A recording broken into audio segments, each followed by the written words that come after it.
Hello everyone and welcome back. Today we're going to be exploring a different type of regression known as a logistic regression on some predictors and variables. So let's just quickly go over some of the basics of multiple linear regression and what it talks about and what the difference is between classical multiple linear regression and logistic regression. So multiple linear regression usually has the form in terms of predicted values y hat is equal to an intercept term plus a sum of predictor terms, say from k is equal to 1 to p, and then we're going to have our parameters beta hat k, and then our predictor variables xk. And we can easily find the solution to this equation by minimizing the functional, say f of beta, is equal to the norm of x beta minus y, the quantity squared, i.e. this is a least squares regression model. So if we minimize this particular functional, then we can find the solution, beta hat, to be equal to xtx inverse times x transpose times y. So the closed form of the solution does exist. Now keep in mind there's a couple things that this logistic model does naturally have. In particular, what if we want our variable y, our predictor variable, to be in some domain that's a subset of the set of real numbers?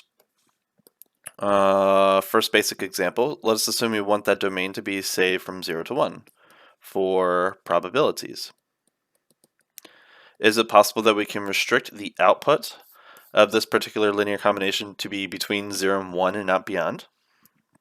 So this is what we're going to focus on today. This is today's focus.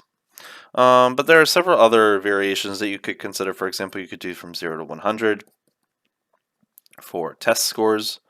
So is it possible you can do like predictions for test scores where the predictions cannot go beyond, say, 0 to 100, or possibly even inclusive of those boundaries? And there's several other restrictions or extensions of the domain that you could consider on our multiple linear regression model. So let us introduce the very first and most important function that we're going to be working with today, and this is called the logistic or the standard logistic function. So the standard logistic function is given by p of x is equal to 1 over 1 plus e to the minus x. So this is going to be the star of today's show. And if you analyze the graph of this function, it has two horizontal asymptotes, one at 1, one at 0, and it looks sort of like that. So that's the graph of p, where the vertical intercept there is 0.5. So do graphs like this look familiar to you? It should. This is similar, but not equal to a cumulative density function of a standard normal probability density function, right, which we explored in some degree a little bit before. So if we want the output of our model to be between 0 and 1, the standard logistic function is a good place to start. So let us lay out the structure that we need in order to construct a logistic regression model. So what is going to be our sampling setup? Right? So first we're going to have a variable yk that's going to depend on a series of predictor responses. For example, x1k, x2k, all the way up to say xpk, where p is the number of predictors. So this sequence where k ranges from 1 to n is going to be a set of Bernoulli random variables. So what do I mean by Bernoulli random variables? That is, the value of y can either be 0 or 1. True, false, yes, no, that type of structure. 2. The expected value of yk, given some values x1k, x2k, down to xpk, must all be equal to the probability of success for that particular response y. And thirdly, the probability of yk being equal to a particular value of y, either 0 or 1, given some responses 1k, 2k, all the way out to xpk, is going to be equal to pk to the power of y, and then 1 minus pk to the power of 1 minus y.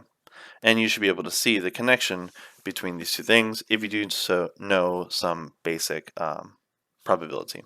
And again, this p here represents the number of predictors, and this p is a probability, and same thing for that little p. That's the probability of 1, or success, that we're referring to in that particular thing. All right, so let's look at how these three assumptions or structures or desires sort of fit into the logistic function.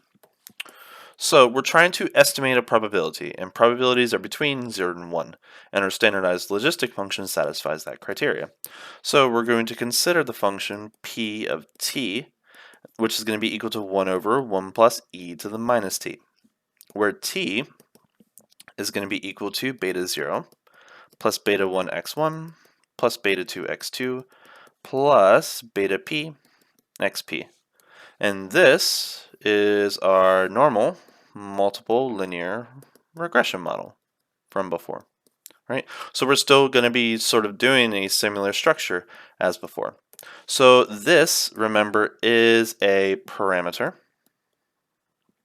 Therefore, we need to estimate it with some statistic. So we're going to estimate the theoretical probability p of t with the empirical probability p hat of t, which is going to be equal to 1 over 1 plus e to the minus t. I guess you could call it t hat, but I'm not going to introduce more notation. But t is just a substitute for t is equal to beta hat 0 plus beta hat 1 x1 plus beta hat 2 x2 all the way out to beta hat p xp. All right. So what are we going to need for us to estimate these things? So pretty much from our sampling setup, we need to be given, for example, x1, x2, x3, all the way down to xb for some individual k, where k ranges from 1 to down to m. And then once we have those predictor variables and also some y values as well, so yk, where that of course belongs to the set 0, 1, again k ranges from 1 to m. Then once we have those particular outputs, then we can estimate the probability that y has a particular value given those values x1, x2, down to xp. So in a sense, we're going to be estimating a conditional probability where our predictors x1, x2 are going to help us predict the likelihood of y having some particular value. So now let's work on some theoretical mathematics to sort of derive some properties that we need to sort of know in order to interpret, understand our logistic model, and also to approximate these parameters, beta 0, 1, 2, 3, down to, say, beta p. So let's start off with our logistic representation of the probability of y taking a particular value, typically between 0 and 1, or what's the probability that you're happy? You know, that's between 0 and 1. So those parameters are going to help us predict happiness, for example. So what I want to do is I'm actually going to solve this equation for t, and I'm actually going to look at the inverse relationship of this particular parameter. So if I multiply both sides by 1 plus e to the minus t, that's going to give me p hat times 1, which is going to be equal to p hat, and then p hat times e to the minus t, and that's going to be equal to our lonely numerator, which is going to be 1. And then what I want to do is I want to solve this equation for e to the minus t. So I'm going to subtract both sides by p hat and divide by p hat. So I'm going to have e to the minus t is equal to 1 minus p hat all over p hat. And then what I can do is I can take the natural log of both sides of this expression and then negate. So that means t is going to be equal to the negative natural log of 1 minus p hat all over p hat. I can take that negative and put a negative 1 exponent and reciprocate that fraction. So one can say that if p hat is equal to 1 over 1 plus e to the minus t, i.e. our standardized logistic function, then the inverse, t, is going to be equal to the natural log of p hat all over 1 minus p hat. So that's the inverse of the standardized logistic function. Now this actually has a particular name, and let's introduce a new function that you maybe haven't been familiar with, and this is called the Logit function. The Logit function. Some people call it Logit function, but it's the Logit function, at least to me. So the Logit function, so Logit of x, is defined as the natural log of x over 1 minus x. So that means from our particular expression, we have that the logit of t, or to some degree, we can replace x with p of x. So we can say that logit of p of x is equal to the natural log of p of x 1 minus p of x. So what exactly does that mean? So remember, the logit is given in this particular expression. That's just the logit of p hat, given some variable p of t. So what exactly is the logit equal to? The logit is equal to t, and t was equal to the linear combination of our predictor variables from our multiple linear regression model. So if that's the case, that means the logit of p of x is equal to our multiple linear regression model, right? So we already know how to estimate the parameters of our multiple linear regression model, so maybe we can use the logit to help us construct some possible way of estimating those parameters. Now, let's talk about how to interpret the logit of a particular number, because you remember, p only belongs to 0 and 1. So let's look at a couple values of p of x and see, how to interpret the logit function. Okay, so if the probability value pk is equal to 0.5, then the logit of pk is going to be equal to the natural log of, remember, pk over 1 minus pk, so 0.5 over 1 minus 0.5, which is going to be equal to the natural log of 0.5 over 0.5, or the natural log of 1, which we know is 0. So the probability of success, which is the top, and the probability of failure on the bottom is the same, therefore the logit will be equal to 0. So the odds is not in favor nor against. So the odds in favor and against are sort of equally likely, or balanced, I guess you could say. Let us assume that the probability of success is less than 0.5. So if the probability of success is less than 0.5, that means 1 minus p of k is going to be greater than 0.5. And that means pk all over 1 minus pk is going to be less than 1. And why is that the case? Well, p of k is less than 50%. 1 minus pk is greater than 50%. So that means the larger quantity is on the bottom. That means the quotient is less than 1. In particular, it's also greater than 0 because these are two positive quantities, right? But in particular, our focus is that this is less than 1, but we already know that it's less than 0. So we can conclude that if p of k is less than 0.5, then the logit of pk is going to be in the interval 0 to 1.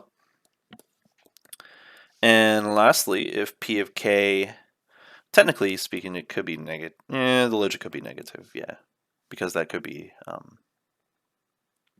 because we're taking the log of it, right? Because that expression could be like 0.1, and the log of that is negative. So that will be from negative infinity up to 0, because that could be a negative number.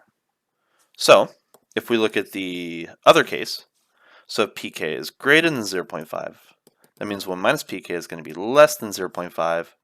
That means pk all over 1 minus pk is going to be greater than 1. And if we take the natural log of a number that's positive, then the log of that number is going to be a positive number as well, unbounded. That means the logit of pk is going to be belonging to the interval 0 to infinity, right? Because we have odds more in favor of things happening than not happening. So if I give you a logit number that's positive, negative, or 0, you can tell me the odds are more in favor of something happening or against something happening. So that's one way you could actually interpret the logit function and its values. So the next metric that we want to introduce today is what is known as the log loss for an observation. So let pk be the probability of observation k occurring. Then we call the log loss of that observation k to be equal to the negative natural log of p of x if y was a success, or the complement of pk if yk was a failure. So in terms of the loss of an observation, usually our goal is to minimize loss. But in some cases you may want to maximize loss, and that's perfectly okay.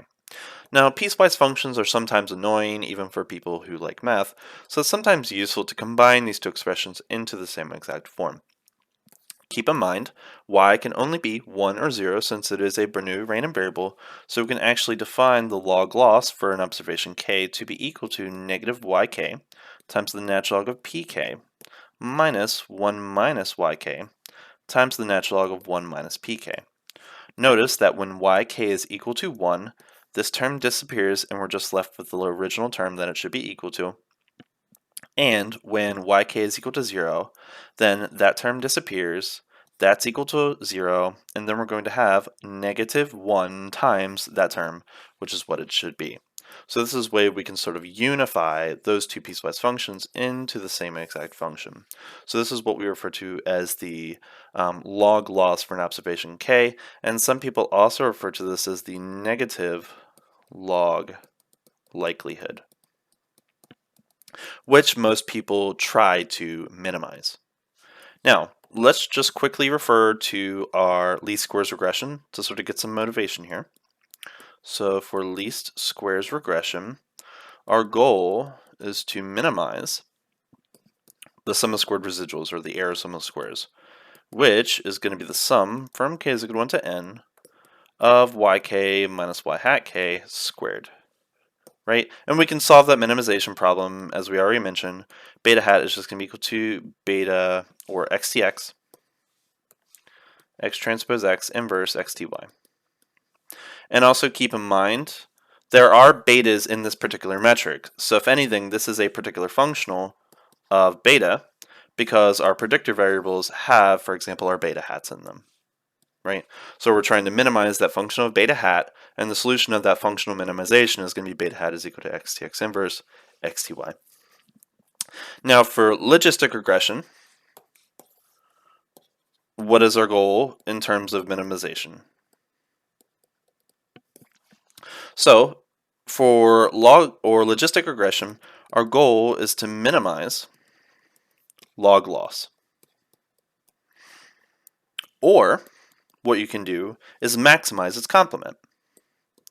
So we could maximize, which is what we're going to do, the log likelihood. And the log likelihood, which we're going to abbreviate by L, is going to be equal to the sum of all the positive versions. So notice that we have negative there, negative here. So we're just going to shift them into positive to talk about the positive log likelihood, and then we're going to sum them all up for all observations k, where k ranges from 1 to n. Right? Sort of like we do with the residual or the squared residual, we're going to sum all of them up and minimize the sum of them. So the log likelihood functional that we're going to be minimizing is going to be the sum from k is equal to 1 to m of our positive log likelihood function, yk times the natural log of pk plus 1 minus yk times the natural log of 1 minus pk. Okay, and again, this is a functional of beta hat because our pk, which remember is 1 over 1 plus e to the minus t, the t has our beta hats in them. Okay, so our goal is to minimize or maximize this log likelihood function. All right, so let's go through these steps a little bit slowly just in case you forget your properties of natural logarithms, which we're definitely going to use several times here. So every time we have a constant in front of a logarithm, we can take this coefficient and move it up to the exponent of your terms. So in that case, we have our log likelihood function going to be equal to the sum from k is equal to 1 to m of the natural log of pk to the yk plus the natural log of 1 minus pk to the 1 minus yk. And remember, this is the functional that we have to maximize eventually, right? So our goal is to make this as nice as possible so we can do some calculus on it. Now, every time you have two logs added together, you can actually do the log of the product of their interiors.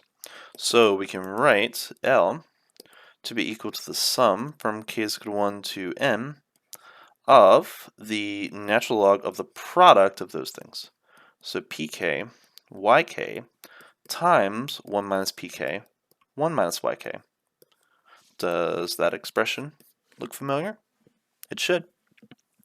So also know that the sum of the logs is the same as the logs of the products of their interiors. So we can write this in product notation as L is equal to the natural log of the product from k is equal to 1 to m of pk yk times 1 minus pk 1 minus yk. All right. So that's a nice little expression, maybe. And what we're going to do is we're going to define capital L to be equal to e to the little l to get rid of that natural log. And then we're going to have the product from k is equal to 1 to m of pk yk times 1 minus pk 1 minus yk. All right, so we have this new equation. And as you probably can already guess, this does have a nice little name. This is called the likelihood function. And keep in mind, there are some beta hats in here, so it's the likelihood function of beta hat. So let's actually just write that explicitly. This is L of beta hat. So our goal, again, is to maximize the log likelihood, which is in some sense also maximizing the likelihood function of that particular estimator, beta hat. Some people call this estimation method the method of maximum likelihood estimations. Right? So let's just state a quick little theorem here, as you probably can intuitively already know is true. So L is maximized if and only if L of beta hat is maximized. So maximum likelihood estimation will also yield the same results as maximizing the log likelihood of a function. All right, let's do some fun algebraic manipulations on this expression in order to generate a very nice functional that we can take the derivative of and set equal to 0 to find our beta hat values. So we have our L represented as the sum of the log likelihoods of our particular events. So the first thing that I want to do is get rid of this unnecessary parenthesis.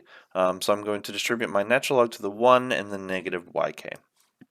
So once I do so, I'm going to have L is equal to the sum from k is equal to 1 to n of the yk times the natural log of yk plus the natural log of 1 minus pk minus yk times the natural log of 1 minus pk. Now I'm going to rearrange this. I'm going to put my natural log in the front and I'm going to group this term and that term together because both of them have a yk term in front. So I'm going to factor that out. So I'm going to have L is equal to the sum from k is equal to 1 to m of the natural log of 1 minus pk plus yk times the natural log of pk minus the natural log of 1 minus pk. Now what do I have at the very end? I have the natural log of something minus the natural log of something else. So I can do the natural log of, so remember the natural log of a minus the natural log of b is the same as the natural log of a over b. So I can rewrite that instead as L is equal to the sum from k is equal to 1 to n of the natural log of 1 minus pk plus yk times the single logarithm of pk all over 1 minus pk. So this term should look familiar. That's precisely equal to the logit of pk. Now everything starts to come together very nicely. So we have the sum from k is equal to n of the natural log of 1 minus pk plus yk times the logit of pk. All right, now we need to do something about this 1 minus pk, so let's take a quick detour and look at that in a little bit more detail. So remember that pk is the same as 1 over 1 plus e to the minus t. So what I'm going to do is I'm going to multiply top and bottom of this expression by e to the t and distribute. So that's going to give me 1 minus e to the t all over 1 plus e to the t. Then I'm going to put that over 1, and I'm going to multiply top and bottom of that fraction by 1 plus e to the t. So I'm going to have 1 plus e to the t all over 1 plus e to the t minus e to the t all over 1 plus e to the t. And then when I subtract those two fractions, I'm going to have the e to the t cancel. So I'm going to have that 1 minus pk is the same as 1 over 1 plus e to the t. So I'm going to replace 1 minus pk with 1 over 1 plus e to the t, which is actually just the same as 1 plus e to the t raised to the power of negative 1. Now that I have all that I need to do with this expression, then we can go back to our L function. So L is going to be equal to the sum from k is equal to 1 to n of the natural log of 1 plus e to the positive t all to the negative 1 plus yk. And remember that logit of pk is just equal to t, so I'm just going to write t there. I'm going to bring this negative 1 down in front of that natural log. So I'm going to have that our functional L of beta hat is equal to the sum from k is equal to 1 to n of the negative natural log of 1 plus e to the t plus yk times t. Now let's just recall what t is. So t is equal to beta 0 hat plus beta 1 hat x1 plus beta hat 2 x2 all the way down to beta hat p xp, where p is the number of independent predictors that you plan to use in your model.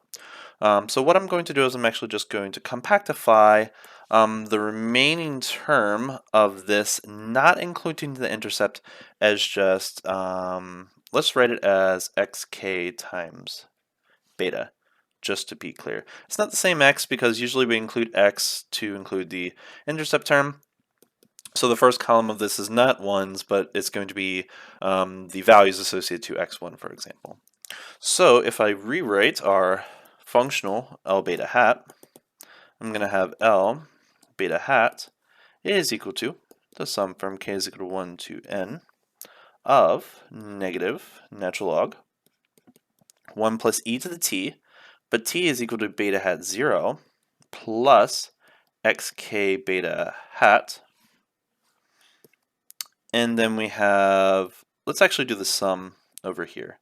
Let's do the sum from k is equal to 1 to n of yk of beta hat 0 plus xk beta hat.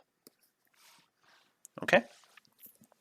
And just to clarify, this beta hat includes the intercept, so it's not necessarily the same beta hat over there, right? So those are slightly different. So now what do we want to do? So we want to maximize. So we want to maximize L beta hat and solve for beta hat 0, beta hat 1, beta hat 2, all the way down to beta hat p. Now, it's very important in this expression to have at least one yk being equal to 1 and at least one yk that is equal to 0. At least one of each. If you have at least one of each, one can show that this functional does have a unique maximum. So once we differentiate this with respect to, say, beta hat j, that value, when we set that derivative equal to 0, will be the maximum value associated to that particular beta hat value. So let us take the derivative with respect to our beta hat vector. So what is the partial derivative of L with respect to beta hat, a particular one, in particular j? So that's going to be equal to the partial derivative with respect to vector beta hat j of the sum from k is equal to 1 to n of negative natural log 1 plus e to the beta hat 0 plus xk beta hat, which has our beta hat j in it, We could also do 0 if we want to, but that's usually not the exciting one. And then plus the partial derivative with respect to beta hat j of the sum from k is equal to 1 to n. And let's actually distribute this yk to the first and second term. So it's going to give us yk beta hat 0 plus yk beta hat k. All right. Now, once I take the derivative, what will I get? So I have the derivative of the natural log of a function. So from the chain rule, we should know that that's going to be equal to the sum from k is equal to 1 to m of negative 1 over the inside function, 1e to the beta hat 0 plus xk beta hat, times the derivative of the inside. The derivative of 1 is 0. The derivative of an exponential is the exponential, times the derivative of that particular exponential, which is going to be the coefficient in front of that beta hat, because it's a partial derivative with respect to beta j. So all of the beta k's that are not equal to j are going to disappear to 0 because they're just constants. So we're going to be multiplying by the coefficient in front of that particular beta hat j, which is going to be xjk. And then plus, over here, what are we going to have? So we're going to have yk. So yk beta hat 0 is going to disappear because we're not really caring about that. So we're doing j from 1 to n, or j from 1 to p rather. And then we're going to have yk in front of the coefficient of the beta hat j that we're interested in, and then it's going to be xjk in front of that. Right? And that's going to be a sum. So notice I have an xjk in both of these terms. So what will I have? So that's going to give us the partial derivative of L with respect to beta hat j is going to be equal to the sum from k is equal to 1 to n of xjk times, so we have our yk sort of by itself, minus 1 over what? So what is this going to sort of reduce down to? So think about this for a moment. So if we have e to the u up top over 1 plus e to the u, and we divide top and bottom by e to the u, we're going to have that those cancel, and that's just going to leave us with 1. And then we're going to be having e to the minus u in that particular term because that's going to divide to 1. So we're going to have 1 over e to the minus u plus 1. So that's going to give us, once we write that out, as 1 plus e to the minus beta hat 0 plus xk beta hat in vector form. Okay, so once we have that, well, what do we have? Well, notice that this expression is precisely equal to pk. So if that's equal to pk, we can actually write this in a very, very beautiful way. So this is the partial derivative of L with respect to beta hat j is going to be the sum from k is equal to 1 to m of xjk times yk minus pk. And that's technically p hat k. Right? And then we're going to set that equal to 0 and solve. Okay? So isn't that nice? So pk is our point estimate for the probability that you are happy or something like that. So we're going to solve this for beta hat 0, beta hat 1, all the way down to beta hat p. Okay, but notice that in our p hat k, our beta coefficients are in the denominator, not just in the denominator, but they're in the exponent of an exponential function that's located in the denominator of a function. So this equation is a nonlinear equation, which typically is not very easy to solve. So up to this point, maybe you know some numerical methods to solve nonlinear equations. So this typically requires some nonlinear numerical method. In particular, a multivariable nonlinear numerical method, because we're not just solving for one variable, we're solving for several that, pretty much solve that equation. And as long as those requirements are met, there will be a unique solution to that equation. So the easiest method you probably know of would be the vectorized Newton-Raphson iteration method, but there's some other methods such as gradient descent that would also solve this as well for you. So let's assume that we're interested in seeing if age in years and annual salary in $1,000 per year are good predictors for whether a person is happy or not. So if you were to select a simple person from a population, so let's sort of state our goal of what we're trying to answer here. Our goal is to estimate p hat y given a value of x1, x2. So if we know a person's age and we know a person's annual salary, what is the probability that they are happy based on our logistic regression problem?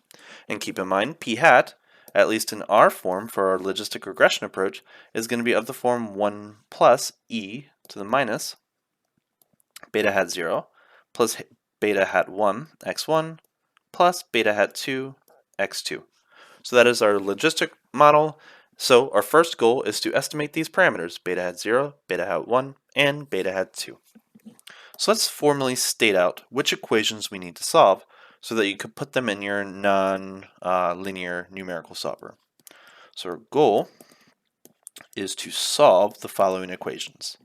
Equation 1, the sum from kz1 to m of response vector value 1k. So that's the age of respondents 1, 2, 3, down to m of yk minus 1 over 1 plus e to the minus beta hat 0 plus beta hat 1 times x1k, and then plus beta hat 2 times x2k equals to 0.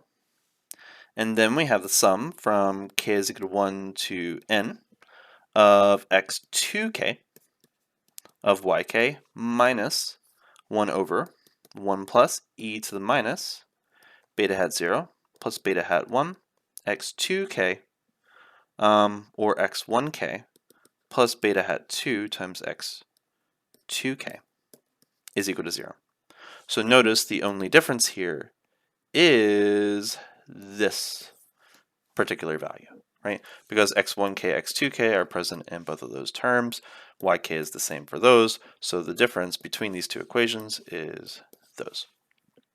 Okay, so notice that I have n equations in the first line. I have n equations in the second line. So in total, I have 2n equations with 3 unknowns,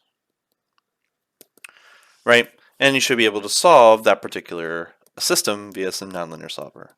So our goal is to solve for beta hat 0, beta hat 1, and beta hat 2. So whichever method you do use, you should be able to get at least approximations. Beta hat 0 is approximately equal to negative 1.02 for our data. Beta hat 1 is approximately equal to 0.65 for our data.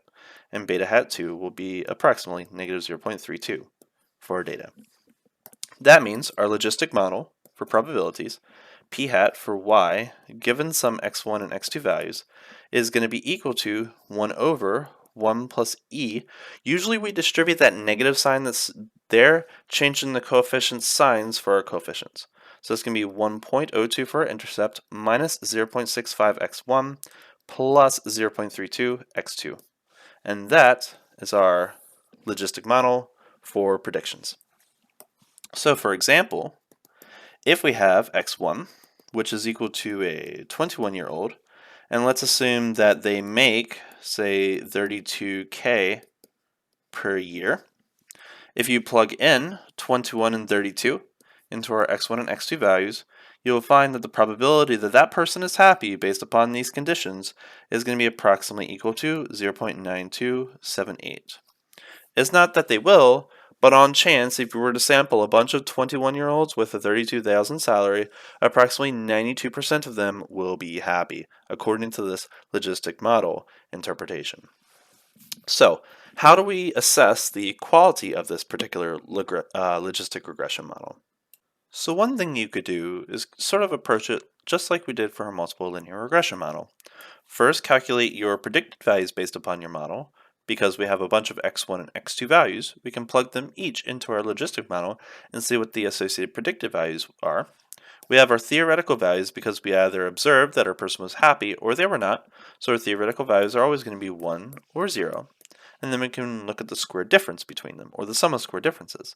So one can find that the error sum of squares, in terms of the sum from k is equal to m, of pk minus p hat k squared, is going to be approximately equal to 1.999. Now, one may be tempted to go ahead and say, okay, well, if I can calculate SSE, how about the SSM and the MSE, the MSM, and also calculate a p-value? Now, I want you to take one note of something. So the minimum of SSE is going to be equal to 0 for our particular case. That's not anything new. Now, the maximum of our SSE in this case is going to be equal to what? So the maximum difference between p hat k and pk is going to be 1, because p hat k could be 0 or 1, maximum and minimum, and then pk also between 0 and 1. So if one is 0 and the other is 1, that's the maximal difference between them.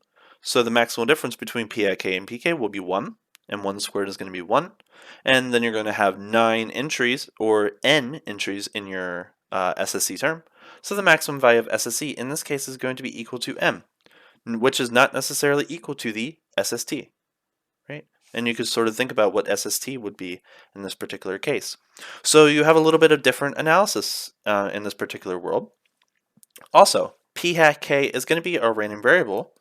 P hat k is not a normal random variable. So if p hat k is not a normal random variable, there's no sense in even trying to use a f-test statistic in order to construct a p-value for this particular model, right? But those are just some of the basics in terms of logistic regression, how we solve those particular parameters, but there are several other theoretical and analytical tools that we can use to assess the appropriateness of the model, and also how we can actually change and better a logistic model in case we are interested in doing so. But those are just the basics that I wanted to go through today, and I hope you enjoyed, and I'll see you in the next video. Take care.